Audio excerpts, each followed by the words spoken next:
pemirsa, sebelum menyampaikan firman Tuhan, saya ingin menyanyikan sebuah pujian bagi Tuhan dan untuk kemuliaan bagi nama-Nya.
Salam saudara pemirsa, selamat berjumpa kembali dengan kami dalam program Berita Pengharapan. Saudara pemirsa, masih di seputar Natal. Walaupun ini sudah minggu terakhir untuk bulan Desember, saya mengajak saudara-saudara sekalian hari ini merenungkan sesuatu, bahwa Yesus datang untuk membawa pemulihan bagi dunia ini. Oleh karena itu sebenarnya manusia ini sudah, apalagi terutama yang sudah percaya kepada Yesus, itu sudah mengalami potensi dalam hidupnya untuk dia dapat berubah. Sikap hati, seleranya sudah berubah. Mari kita berdoa sebelum kita lebih jauh mendengarkan firman Tuhan ini. Bapa, dalam nama Yesus, masih di seputar Natal nih Tuhan, Natal-Mu Yesus Kristus, kami merenungkan firman Tuhan bahwa Engkau datang membawa perubahan, membawa pemulihan dalam hubungan kami satu dengan yang lain, dan juga dalam hubungan kami dengan alam sekitar. Terima kasih Tuhan, terpujilah nama-Mu, dalam nama Yesus kami berdoa dan bersyukur. Haleluya, amin. Saudara pemirsa, mari kita membaca firman Tuhan hari ini dari Perjanjian Lama. Perjanjian Lama, Yesaya pasal 11, Yesaya pasal 11 ayat 6 sampai ayat 10. Yesaya pasal 11 ayat 6 sampai 10, dan seluruh ayat ini harus kita baca semuanya. Demikian bunyi firman Tuhan. Serigala akan tinggal bersama domba dan macan tutul akan berbaring di samping kambing. Anak lembu dan anak singa akan makan rumput bersama-sama, dan seorang anak kecil akan menggiringnya. Lembu dan beruang akan sama-sama makan rumput, dan anaknya akan sama-sama berbaring. Sedang singa akan makan jerami seperti lembu. Anak yang menyusu akan bermain-main dekat liang ular tedung, dan anak yang cerai susu akan mengulurkan tangannya ke sarang ular beludak. Tidak ada yang berbuat jahat atau yang berlaku busuk di seluruh gunungku yang kudus, sebab seluruh bumi penuh dengan pengenalan akan Tuhan, seperti air laut yang menutupi dasarnya. Maka pada waktu itu Taruk dari pangkal Isai akan berdiri sebagai panji-panji bagi bangsa-bangsa. Dia akan dicari oleh suku-suku bangsa, dan tempat kediamannya akan menjadi mulia. Amin. Ayat firman Tuhan ini sebenarnya berpusat pada berita dalam Yesaya pasal 9 ayat 5. Yesus datang sebagai Raja Damai. Dia bukan hanya Raja Damai membawa damai sejahtera atau Salom, tetapi juga dia membuat terjadi perdamaian, atau bahasa yang lain digunakan rekonsiliasi antara makhluk hidup sesama yang dulu saling memangsa satu dengan lain, dan manusia juga sama. Coba saya lihat kapan itu terjadi. Maka pada waktu itu, ayat 10, Taruk dari pangkal Isai akan berdiri sebagai panji-panji bagi bangsa-bangsa. Dia akan dicari oleh suku-suku bangsa, dan tempat kediamannya akan menjadi mulia. Kapan itu terjadi? Ketika Tuhan Yesus datang kembali dalam kerajaan 1000 tahun di dunia ini.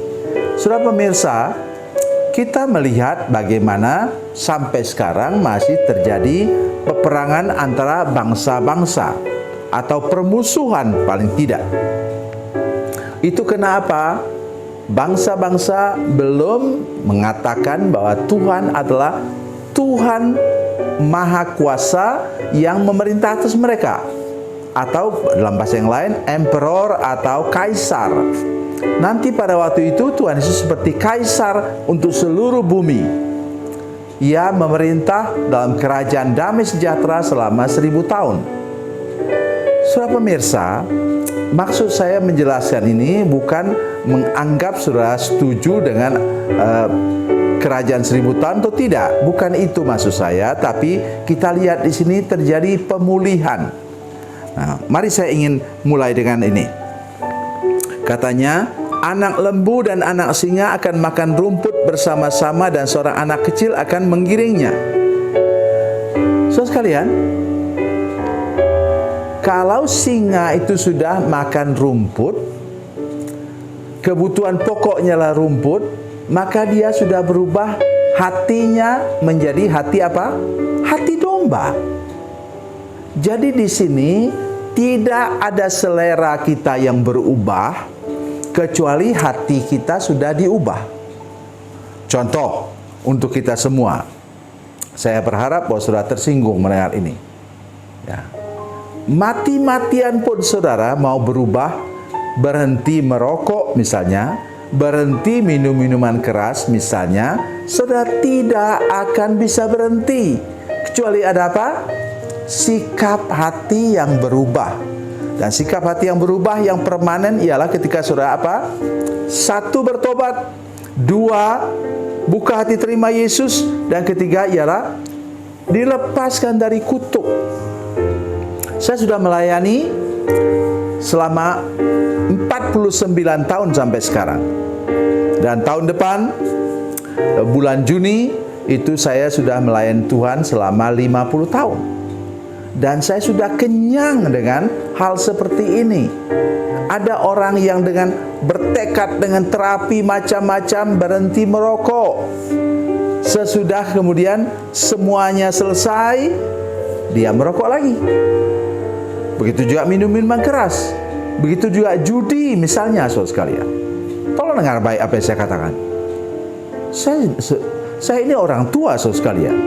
Ya, yang sudah begitu banyak pengalaman melayani pekerjaan Tuhan.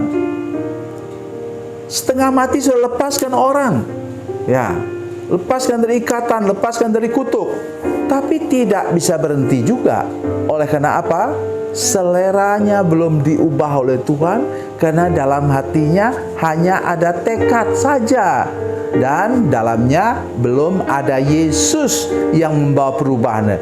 Taruk dan tunggul Isai itu menyebutkan tentang Yesus. Jadi mulai hari ini sudah bisa berubah selera. Contoh dari mana? Daniel. Soalnya tidak bisa bayangkan. Saya kalau sudah mulai membayangkan makanan Raja Nebukadnezar itu, saya sudah mulai selera, saudara sekalian. Tapi Daniel katakan, ia berketapan hati, dalam bahasa yang lain, he made up his mind. Dia berubah seleranya, sehingga dia merasa jijik melihat makanan yang justru dilihat orang lain enak. Itulah yang namanya pertobatan yang sungguh-sungguh. Dan sudah berubah sikap hati sehingga mengubah seleramu, sehingga engkau tidak akan pernah menyentuh sesuatu yang tidak berkenan kepada Tuhan. Tuhan Yesus memberkati, Tuhan Yesus baik. Mari kita berdoa. Bapa, dalam nama Yesus, terima kasih untuk firman Tuhan yang ajaib dan luar biasa ini. Berkati kami dengan firman Tuhan ini, Tuhan.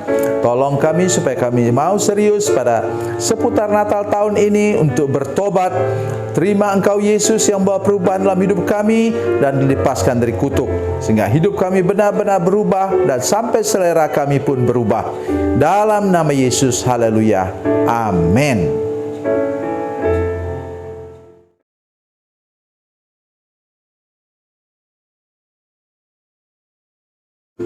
Salam saudara pemirsa, mengakhiri program ini saya mohon kepada saudara-saudara pemirsa sekalian untuk bila saudara menyaksikan program ini melalui channel YouTube, maka tekan subscribe dan bunyikan lonceng. Dan bila saudara menyaksikan program ini melalui channel Facebook, maka tolong saudara-saudara sekalian tekan like dan juga komen.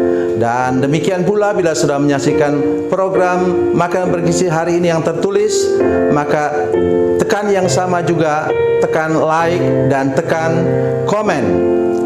Dan tolong saudara-saudara sekalian untuk membagikan program ini, share program ini di channel saudara-saudara sekalian, supaya lebih banyak lagi orang diberkati melalui program ini. Tuhan Yesus memberkati, Tuhan Yesus baik.